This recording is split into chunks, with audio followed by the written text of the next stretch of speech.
Hello dreamers, welcome back to my channel. Today a new tutorial. Some of you asked me how I created the animations of the car lights here. Well, the time has come to tell you about it. Today we focus on the lights. As for the animation of the car, I have already made a dedicated tutorial, but you asked me to go into more detail on the topic, and so something else will arrive soon. And I think we have lost the lights. Okay, lights on. As always, I invite you to watch the video until the end. If you find it interesting, like, comment, ring the bell, and... As always, a little parenthesis to collanote that sponsor the video. Today I want to talk you about stickers, hundreds of stickers, that you can find in the free version of the app. They are all divided into categories to make the search easier. There are really so many. Obviously, if you decide to buy the premium version of collanote, you will find many more. A mountain. If they are still not enough for you, you can directly generate your stickers with the AI tool to make them truly unique and only yours. As always, I remind you below of my discount code that allows you to get the app at 50% off.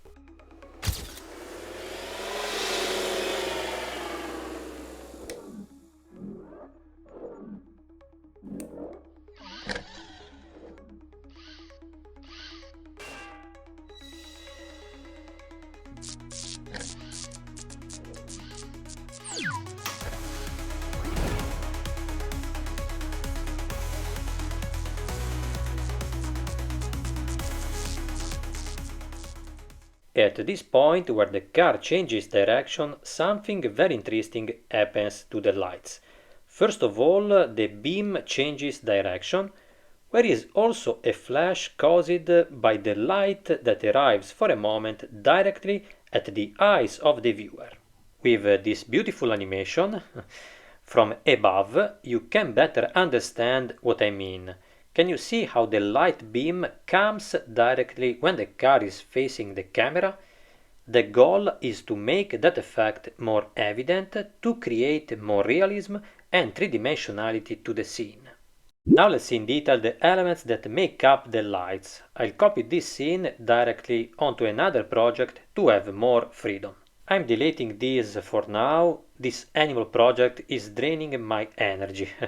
But for now I'm really very satisfied with how it's coming. I bring the group to the beginning of the timeline. Okay. First of all, you need to know that there are separate groups that contain the lights and the element of the car. They all have more or less the same move and scale animation, although we'll soon see in detail what changes. But first of all, these groups are separated because on the lights I had to use a different blending method than for the car. Here lastly, the car group. If we go back to the groups containing the lights, we see that the blending mode I used is Add.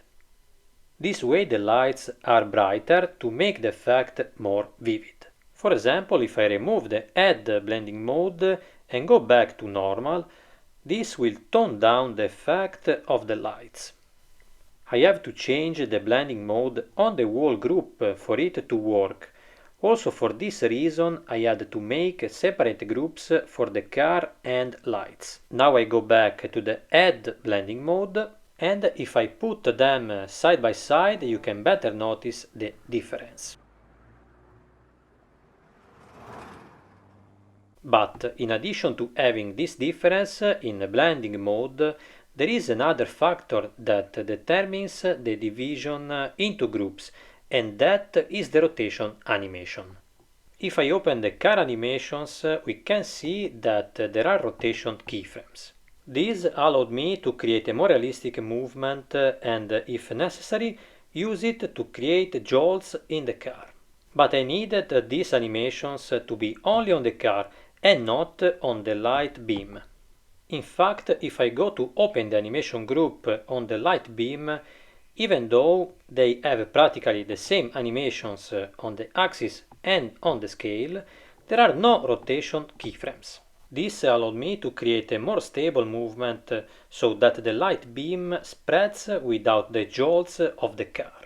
And the result is not bad after all. What do you think? The car lights, they are two single elements. These allow me to create the dynamic glow at this point.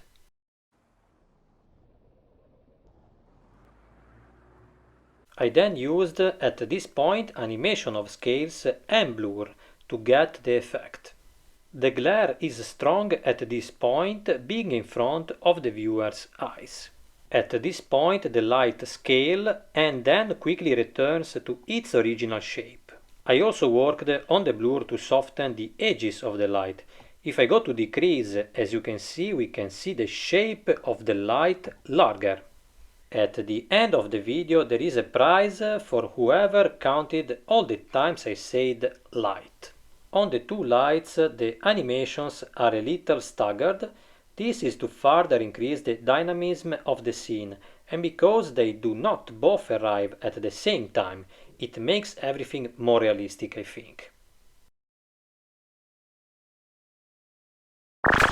Now let's see the beam of light, which is nothing other than this layer with this original shape, which I then stretched and blurred when necessary. Obviously, for convenience, I draw the shape on Procreate with our beloved lasso tool, which will soon finally arrive here on Dreams. All these keyframes are used to move and resize the shape according to the movement of the car. At this point moved farther to the left. Here we see it practically in the center, and here towards the right. Then return to the center. They are small details, but they make this animation really interesting. One last thing, I want to show you how I gave continuity to the light beam at this point. There are two important things: a ground level that must magically disappear at that point, and a layer mask. Above the groups containing the car and lights we find this piece of ground, which serves to body the levels below until the car turns. If I hide it, as you can see, the car is revealed. But the interesting thing is obviously with the opacity filter I hide the layer when the car turns so that the elements underneath come to the foreground. The same level of ground remains, or rather a copy it underneath to maintain the landscape in its shape. These are the defects of 2D animation, but with some tricks we can get around the problem. And also around the corner. Finally we find the light beam which is darkened at this point. To obtain this I use the layer mask on the light group. If I remove it, I discover this layer, which is nothing more than a distorted rectangle. This shape follows the movement of the light, revealing it completely once the car has turned. If you are more interested in how layer masks work, you will find tutorials on my channel and the link below in the description. Of course, there are great software that give us better results, but perhaps they cost more, or are they much more complex to learn? I think Dreams is a really good compromise, and with the arrival of version 2, I think there will be a lot of fun in the future. Well, Dreamers, we have reached the end of this fantastic tutorial. I think it was necessary to talk to you in depth about this topic, and I hope it can be of help to you for your projects. In the meantime, my animal project is going on, and I hope that by the beginning of 2026 it will be complete, and you can all enjoy it. I'm going as fast as I can, and I can't wait to show you the work. This week I hope to be able to show you something about the beta of Dreams 2. I recommend you stay tuned. I remind you of my discount code on collanote for 50% off the premium version. Go and check it out if you want. As always, remember to write in the comments if you need help. Thank you so much for watching, and